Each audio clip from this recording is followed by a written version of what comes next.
एक परिवार में नंद और भाभी रहती थी। नंद अभी कुंवारी थी। वह तुलसी जी की बड़ी सेवा करती थी, पर भाभी को यह सब फूटी आंख नहीं सुहाता था। कभी कभी तो वह गुस्से में कहती, जब तेरा विवाह होगा तो तुलसी ही खाने को दूंगी और तुलसी ही तेरे दहेज में दूंगी। समय गुजरता गया। जब नंद की शादी हुई तो उसकी भाभी ने बारातियों के सामने तुलसी का गमला फोड़कर रख दिया। भगवान की कृपा से वो गमला स्वादिष्ट व्यंजनों में बदल गया। गहनों के बदले भाभी ने नंद को तुलसी की मंजरी पहना दी तो वह सोने के आभूषणों में बदल गई।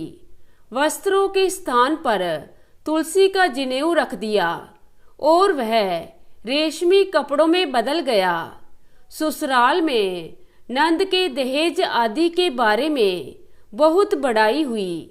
इस पर भाभी को बड़ा आश्चर्य हुआ और तुलसी जी की पूजा का महत्व उसकी समझ में आ गया।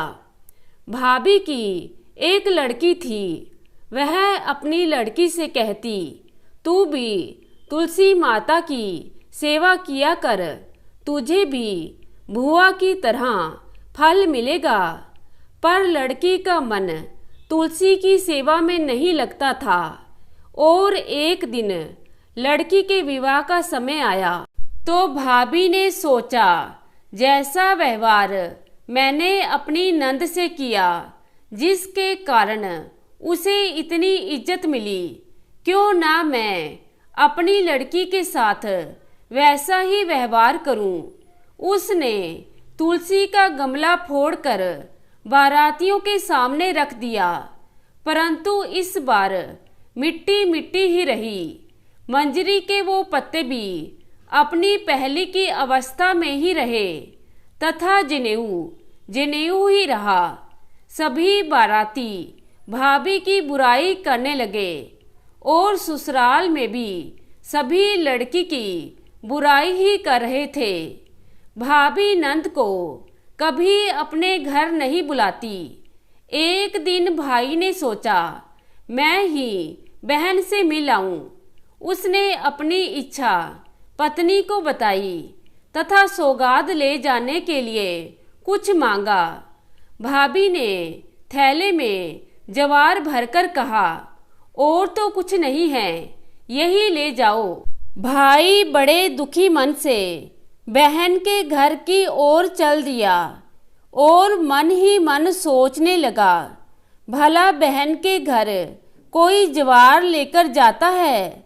बहन के नगर के समीप पहुंचकर भाई ने एक गौशाला में गाय के सामने जवार का थैला उलट दिया।